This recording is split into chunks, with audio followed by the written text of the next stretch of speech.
and to honor the memory of Nahida Bristi and Jamil Limon. Please join me in a moment of silence. যে ডিগ্রির জন্য দেশ ছেড়ে দূর প্রবাসে পড়তে যাওয়া এত ত্যাগ আর পরিশ্রম জীবদ্দশায় তা দেখে যেতে পারলেন না দুই মেধাবী প্রাণ। বলছিলাম যুক্তরাষ্ট্রে নৃশংস হত্যাকাণ্ডের শিকার বাংলাদেশি শিক্ষার্থী জামিল আহমেদ লিমন ও নাহিদা সুলতানা বৃষ্টির কথা। শুক্রবার দুই মেধাবী বাংলাদেশি গবেষক লিমন ও বৃষ্টিকে মরণোত্তর ডক্টরেট ডিগ্রি প্রদান করেছে ইউনিভার্সিটি অফ সাউথ ফ্লোরিডা। বসন্তকালীন সমাবর্তন অনুষ্ঠানে আবেগঘন এক পরিবেশে এই সম্মাননা জানানো হয়। মায়ামির বাংলাদেশ কনসুলেটের প্রতিনিধি উপস্থিত থেকে নিহত দুই শিক্ষার্থীর পরিবারের পক্ষে এই বিশেষ সম্মাননা পদক ও সনদ গ্রহণ করেন।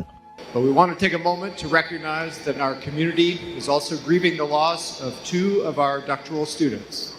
To honor the memory of Nahida Bristi and Jamil Limon. সমাবর্তন অনুষ্ঠানে নিহত শিক্ষার্থী দুজনের স্মরণে দুটি চেয়ার শূন্য রাখা হয়েছিল, যা উপস্থিত শিক্ষক ও শিক্ষার্থীদের মাঝে শোকের আবহ তৈরি করে। বিশ্ববিদ্যালয় কর্তৃপক্ষ জানায় তাদের অসামান্য মেধা এবং গবেষণার স্বীকৃতি স্বরূপ এই মরণোত্তর ডিগ্রি প্রদানের সিদ্ধান্ত নেওয়া হয়েছে। এদিকে এই জোড়া খুনের তদন্ত ও বিচার প্রক্রিয়ায় বড় ধরনের অগ্রগতি হয়েছে।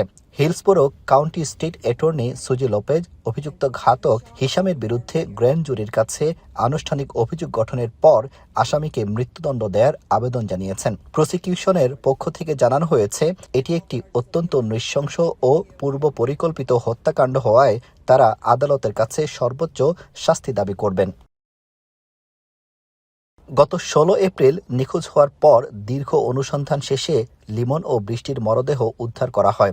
ঘাতক হিশাম এই অপরাধ করার আগে অনলাইনে হত্যার পদ্ধতি নিয়ে অনুসন্ধান চালিয়েছিল বলেও প্রমাণ মিলেছে। বর্তমানে সে কারাগারে বন্দী আছে। আগামী ১৮ মে তাকে আদালতে হাজির করে মামলার চার্জ গঠন সম্পন্ন হবে।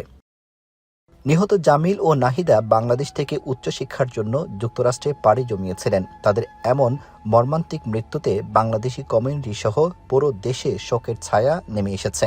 নিহত জামিল ও নাহিদা বাংলাদেশ থেকে উচ্চশিক্ষার জন্য যুক্তরাষ্ট্রে পাড়ি জমিয়েছিলেন। তাদের এমন মর্মান্তিক মৃত্যুতে বাংলাদেশি কমিউনিটি সহ পুরো দেশে শোকের ছায়া নেমে আসে। বাংলাদেশ দূতাবাস ও কনসুলেট জেনারেলের প্রতিনিধিরা এই বিচার প্রক্রিয়ায় নজরদারি করছেন এবং নিহতদের পরিবারের প্রতি সম্পূর্ণ সহযোগিতার আশ্বাস দিয়েছেন। আব্দুল আহাদ, এখন যুক্তরাষ্ট্র।